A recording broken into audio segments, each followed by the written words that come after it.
안녕하세요. 존경하는 어르신 여러분. 가을이 깊어가면서 아침 저녁으로 공기가 제법 차가워졌습니다. 모두 건강히 잘 지내고 계신지요? 어르신들의 편안과 건강을 늘 기원하는 마음입니다.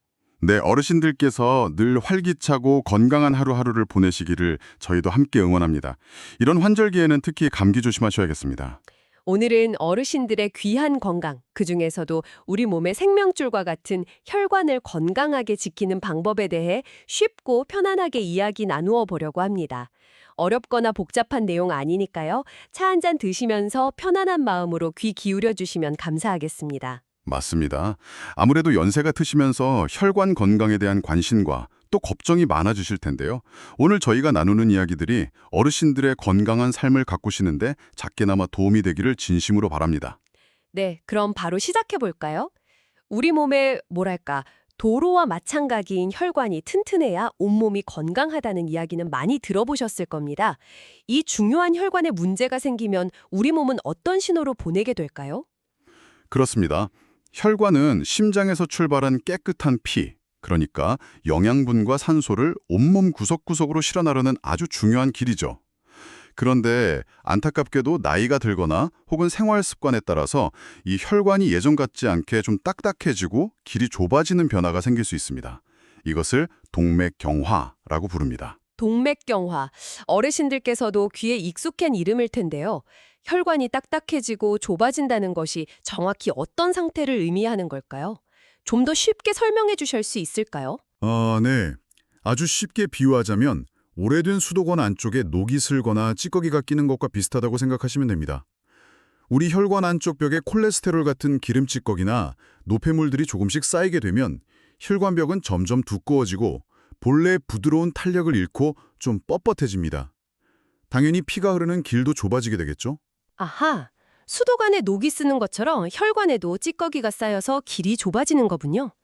그렇게 혈관이 좁아지면 어떤 불편함이나 위험이 따를 수 있나요? 혈액이 원활하게 흐르지 못하면 여러 문제가 발생할 수 있습니다. 예를 들어서 심장으로 영양을 공급하는 혈관이 좁아지면요. 심장이 필요한 만큼 피를 받지 못해서 가슴 부위가 좀 조이거나 뻐근하게 아픈 증상, 이걸 협심증이라고 하죠. 이런 증상이 나타날 수 있습니다. 아, 협심증이요. 네, 여기서 더 나아가서 혈관이 완전히 막히게 되면 심장 근육의 일부가 손상되는 심근경색이라는 아주 위험한 상황으로 이어질 수도 있고요. 또 뇌로 가는 혈관에 문제가 생기면 뇌졸중, 어르신들께서 흔히 중풍이라고 부르시는 심각한 후유증을 남길 수 있는 병의 원인이 되기도 합니다. 듣고 보니 정말 혈관 관리가 중요하네요. 그래서 피검사 결과에 나오는 그 콜레스테롤이나 중성지방 수치에 신경을 많이 쓰시는 거군요. 정확히 보셨습니다. 혈액 속에 나쁜 콜레스테롤, 그러니까 LDL 콜레스테롤이나 중성지방이라는 기름 성분이 너무 많으면 마치 혈관벽에 기름때를 더 잘 끼게 만드는 것처럼 동맥경화를 촉진합니다. 반대로 좋은 콜레스테롤, HDL 콜레스테롤은 혈관벽에 쌓인 찌꺼기를 청소해주는 좋은 역할을 하기 때문에 수치가 높을수록 좋습니다. 단순히 나이 드는 것 외에도 혈관 건강을 좀 먹는 다른 요인들도 있을 것 같습니다. 어떤 것들을 조심해야 할까요? 물론입니다. 혈압이 정상보다 높은 고혈압, 또 혈당 조절이 잘 되지 않는 당뇨병은 혈관벽을 손상시키는 대표적인 원인입니다. 그리고 담배를 피우시는 흡연 습관 역시 혈관에는 정말 치명적이고요. 그 외에도 몸무게가 너무 많이 나가는 과체중이나 비만, 특히 배가 많이 나온 복부 비만, 그리고 평소 잘 걷거나 움직이지 않는 운동 부족 등도 모두 혈관 건강을 해치는 위험 신호입니다. 아, 정말 여러 가지네요. 네. 이러한 위험 요인들을 여러 개 가지고 계실수록, 그리고 연세가 많으실수록 동맥경화가 더 빨리 진행될 가능성이 커집니다. 정말 다양한 요인들이 복합적으로 작용하는군요. 그렇다면 이런 위험으로부터 우리 혈관을 지키기 위해 가장 먼저 신경 써야 할 부분은 역시 식사가 아닐까 싶습니다. 어떤 지혜가 필요할까요? 네, 맞습니다. 매일 먹는 음식이 우리 몸을 만들고 혈관 건강에도 직접적인 영향을 미치죠. 가장 기본적이면서도 중요한 것은 적절한 체중을 유지하는 것입니다. 허리둘레나 체중이 늘어나면 혈관에도 부담이 된다는 말씀이시군요. 그렇습니다. 특히 복부 비만은 여러 연구에서 심혈관 질환의 위험을 높이는 것으로 나타났습니다. 혹시 현재 체중이 정상 범위를 넘어섰다면 너무 크게 목표를 잡기보다 현재 체중의 한 5%에서 10% 정도만 감량해도 혈액 속 나쁜 콜레스테롤이나 중성지방 수치가 개선되는 긍정적인 효과를 기대할 수 있습니다. 예를 들어서 평소 드시는 밥량에서 하루 한 공기 정도, 약 500칼로리 정도를 줄여보는 것부터 시작해 볼 수 있습니다. 하루 밥 한 공기 덜 먹기. 네, 당장 실천해 볼 만한 목표인 것 같습니다. 그럼 음식의 종류는 어떻게 가려 먹는 것이 좋을까요? 특히 어르신들께서 지방 섭취에 대해 많이 궁금해 하십니다. 어떤 지방은 피하고 어떤 지방은 괜찮다고 들은 것 같기도 하고요. 아주 좋은 질문입니다. 지방이라고 해서 무조건 다 피해야 하는 것은 아닙니다. 중요한 것은 나쁜 지방은 줄이고 좋은 지방은 적절히 섭취하는 균형입니다. 나쁜 지방의 대표적인 예는 삼겹살의 하얀 비계, 소나 돼지 기름 같은 동물성 포화지방과 버터, 마가린, 그리고 과자나 튀김 음식, 가공식품에 많이 숨어있는 트랜스 지방입니다. 이런 지방들은 혈관에 직접적으로 찌꺼기를 쌓이게 하니까 가급적 섭취를 줄이시는 것이 좋습니다. 그럼 반대로 우리 몸에 이로운 좋은 지방에는 어떤 것들이 있을까요? 어머님들이 들기름이 몸에 좋다고 챙겨주시던 기억도 나는데요. 네, 어머님들의 지혜가 맞습니다. 들기름이나 올리브유, 참기름 같은 식물성 기름에 많은 불포화 지방산, 그리고 고등어, 꽁치, 삼치 같은 등푸른 생선에 풍부한 오메가3 지방산이 바로 좋은 지방에 해당합니다. 이런 좋은 지방들은 적당량 섭취하면 혈관 염증을 줄이고 혈액순환을 돕는 긍정적인 역할을 할 수 있습니다. 다만 아무리 좋은 지방이라도 열량이 높기 때문에 너무 많이 드시면 체중이 늘 수 있으니 전체 식사에서 지방이 차지하는 비율은 너무 높지 않게 대략 한 30% 이하로 조절하시는 것이 현명합니다. 나쁜 지방은 줄이고 좋은 지방은 적당히 아주 중요한 원칙이네요. 지방 외에 또 주의해야 할 식습관이 있을까요? 네, 바로 설탕 섭취는 줄이고 식이섬유 섭취는 늘리는 것입니다. 사탕이나 초콜릿, 달콤한 빵이나 과자, 설탕이 많이 들어간 음료수 같은 단순당은 혈액 속 중성지방 수치를 쉽게 높일 수 있습니다. 이런 단 음식들의 섭취는 의식적으로 줄이시는 것이 좋습니다. 대신 식이섬유가 풍부한 음식을 충분히 드시는 것이 혈관 청소에 큰 도움이 됩니다. 식이섬유가 혈관 청소를 돕는다니 흥미로운데요. 어떤 음식에 식이섬유가 많이 들어있나요? 식이섬유는 주로 곡물의 껍질이나 채소, 과일, 해조류에 풍부합니다. 예를 들어 흰쌀밥보다는 현미밥이나 잡곡밥, 보리밥을 드시고 매 끼니 채소 반찬을 두세 가지 이상 충분히 챙겨 드시는 것이 좋습니다. 미역, 다시마, 톳 같은 해조류도 훌륭한 식이섬유 공급원이고요. 과일도 좋지만 당분 함량이 높아서 너무 많이 드시면 오히려 중성지방이 오를 수 있으니 하루에 사과 반쪽이나 중간 크기 귤 한두 개 정도의 적당량을 드시는 것이 좋겠습니다. 이 식이섬유는 장에서 기름 성분이 흡수되는 것을 방해하고 몸 밖으로 배출시키는 역할을 해서 혈액을 맑게 유지하는 데 기여합니다. 하루 25g 이상 섭취를 권장합니다. 그렇군요. 밥상에 채소와 잡곡, 해조류를 자주 올리는 습관이 중요하겠습니다. 단백질은 어떻게 섭취하는 것이 좋을까요? 기운 내시려면 고기도 좀 드셔야 할 텐데요. 물론입니다. 단백질은 근육 유지와 면역력 등 우리 몸의 필수적인 영양소이므로 잘 챙겨 드셔야 합니다. 다만 이왕이면 기름기가 적은 종류를 선택하는 것이 혈관 건강에는 더 유리합니다. 생선, 특히 등푸른 생선이 좋고 닭고기도 껍질과 기름을 제거하고 살코기 위주로 드시면 훌륭한 단백질 공급원입니다. 콩이나 두부, 순두부 같은 식물성 단백질도 아주 좋고요. 붉은 살코기를 드실 때에는 눈에 보이는 하얀 기름은 최대한 제거하고 삼겹살이나 갈비보다는 살코기가 많은 안심, 등심, 사태 부위를 선택하시는 것이 좋겠습니다. 네, 기름기 적은 단백질을 골라 먹는 지혜가 필요하군요. 그리고 어르신들께서 싱겁게 먹어야 건강하다는 말씀도 많이 하시는데 혈관 건강과도 관련이 깊은가요? 아주 중요한 지적입니다. 음식을 짜게 먹는 습관은 혈압을 높이는 주된 원인 중 하나입니다. 그리고 고혈압은 동맥경화를 일으키고 악화시키는 매우 중요한 위험 요인이고요. 따라서 음식을 조리하실 때 소금, 간장, 된장, 고추장 같은 장류 사용을 줄이고 찌개나 국 종류는 국물보다는 건더기 위주로 드시는 것이 좋습니다. 젓갈이나 장아찌 같은 염장식품 섭취도 줄이시는 것이 도움이 됩니다. 요즘은 식당에서도 나트륨 줄이기 운동에 동참해서 싱겁게 조리하는 곳들이 늘고 있으니 외식하실 때도 조금 덜 짜게 해달라고 요청해 보시는 것도 좋겠습니다. 적당량의 음주는 혈액순환에 도움이 된다는 이야기도 있기는 하지만 과음은 명백히 혈관 건강에 해롭습니다. 술은 중성지방 수치를 높이고 혈압을 올릴 수 있으며 칼로리가 높아 체중 증가의 원인이 되기도 합니다.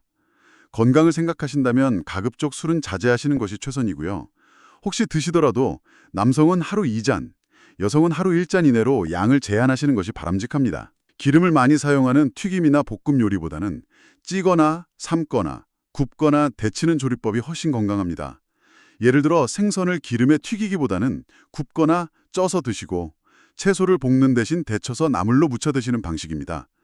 나물을 무칠 때도 참기름이나 들기름을 너무 많이 넣기보다는 최소한으로 사용하고 마늘이나 파 같은 향신 채소를 활용해 맛을 내는 것이 좋습니다. 식사만 해도 신경 쓸 부분이 꽤 많지만 하나하나 들어보니 우리 식탁에서 충분히 실천할 수 있는 방법들이네요. 자, 이렇게 건강한 식습관과 더불어 활기찬 노후를 위해 꼭 필요한 생활 습관에는 또 어떤 것들이 있을까요? 네, 식사만큼이나 중요한 것이 바로 금연입니다. 이것은 정말 아무리 강조해도 지나치지 않습니다. 선택이 아니라 필수입니다. 담배가 혈관에 그렇게 직접적으로 해로운가요? 그렇습니다. 담배 연기 속의 수많은 유해 물질들은 혈관 내벽에 상처를 내고 염증 반응을 일으킵니다. 또한 혈액을 끈적끈적하게 만들어서 피가 굳어지는 혈전, 그러니까 피떡이 생기기 쉽게 만듭니다. 이는 동맥경화를 빠르게 진행시킬 뿐만 아니라 심근경색이나 뇌졸중 같은 치명적인 질환의 직접적인 원인이 됩니다. 혹시 지금 담배를 피우고 계신 어르신이 계시다면 본인과 가족의 건강을 위해 지금 당장 금연을 결심하시는 것이 무엇보다 중요합니다. 금연만으로도 심혈관 질환의 위험을 절반 가까이 줄일 수 있다는 연구 결과도 있습니다. 금연의 중요성 다시 한번 새기게 됩니다. 금연 다음으로 강조하고 싶으신 생활 습관은 무엇인가요? 바로 규칙적인 운동입니다. 우리 몸은 임직이도록 만들어졌습니다. 꾸준한 신체 활동은 혈압과 혈당을 조절하고 좋은 콜레스테롤 수치를 높이며 체중 관리에도 도움을 주어 혈관 건강을 지키는데 핵심적인 역할을 합니다. 운동이라면 어떤 종류의 운동을 어느 정도 하는 것이 어르신들께 적합할까요? 너무 무리하면 오히려 관절에 부담이 될 수도 있을 텐데요. 맞습니다. 어르신들께는 관절에 큰 부담을 주지 않으면서 심폐 기능을 향상시킬 수 있는 유산소 운동이 좋습니다. 가장 추천해드리는 것은 걷기입니다. 특별한 장비나 비용 없이 언제 어디서든 할 수 있다는 장점도 있고요. 약간 숨이 차고 땀이 날 정도의 속도로 하루에 30분에서 1시간 정도, 일주일에 3에서 5회 이상 꾸준히 걷는 것이 좋습니다. 걷기 외에도 수영이나 아쿠아로빅, 가벼운 체조, 고정식 자전거 타기 등 본인이 즐겁게 꾸준히 할 수 있는 운동을 선택하시면 됩니다. 다만 운동을 새로 시작하시거나 강도를 높이실 때에는 특히 만성질환이 있으신 분들은 반드시 의사와 먼저 상의하여 안전하게 시작하시는 것이 중요합니다. 네, 무리하지 않고 꾸준히 걷는 것부터 시작해보면 좋겠네요. 혹시 또 다른 중요한 생활 습관이 있을까요? 마음 건강도 중요할 것 같은데요. 정확합니다. 스트레스 관리 역시 혈관 건강과 밀접한 관련이 있습니다. 지속적인 스트레스는 혈압을 높이고 교감신경을 항진시켜 혈관에 부담을 줄 수 있습니다. 살면서 스트레스를 전혀 안 받을 수는 없을 텐데 어떻게 하면 스트레스를 잘 다스릴 수 있을까요? 사람마다 방법은 다르겠지만요. 친구분들이나 가족들과 속마음을 터놓고 이야기하며 즐겁게 교류하는 시간을 갖는 것이 큰 도움이 됩니다. 평소 좋아하시는 취미활동, 예를 들어 노래교실, 서예, 화초 가꾸기 등에 몰두하는 것도 스트레스 해소에 좋습니다. 가벼운 산책이나 햇볕을 쬐는 것, 또는 조용한 음악을 듣거나 명상을 통해 마음의 평온을 찾는 시간을 의식적으로 갖는 것도 좋은 방법입니다. 무엇보다 긍정적이고 감사하는 마음으로 생활하는 자세가 중요하다고 생각합니다. 네, 금연, 규칙적인 운동, 그리고 즐거운 마음으로 스트레스 관리하기. 일상 속에서 꾸준히 실천해야 할 소중한 습관들이군요. 그런데 이렇게 생활 습관을 잘 관리하려고 노력하더라도 내 몸 상태가 어떤지 정기적으로 확인하는 과정도 빼놓을 수 없을 것 같습니다. 물론입니다. 소 잃고 외양간 고친다는 속담처럼 병이 생기기 전에 미리 점검하고 관리하는 것이 훨씬 중요합니다. 특히 혈압과 혈액 속 콜레스테롤, 중성지방 수치는 뚜렷한 증상이 없는 경우가 많기 때문에 정기적으로 병원이나 보건소를 방문하여 확인하시는 것이 필수적입니다. 병원에 가면 혈압 측정이나 피 검사 외에 또 어떤 검사들을 통해 혈관 건강 상태를 알아볼 수 있나요? 기본적인 검사 외에도 심장의 전기적인 활동을 기록해서 부정맥이나 심장 기능 이상 여부를 살펴보는 심전도 검사를 비교적 간단하게 받아볼 수 있습니다. 좀 더 정밀하게 확인해야 할 경우에는 환자가 러닝머신 위를 걷거나 자전거를 타는 동안 심전도와 혈압 변화를 관찰해서 심장에 부담이 가해졌을 때 이상이 나타나는지 확인하는 운동부하 검사를 시행하기도 합니다.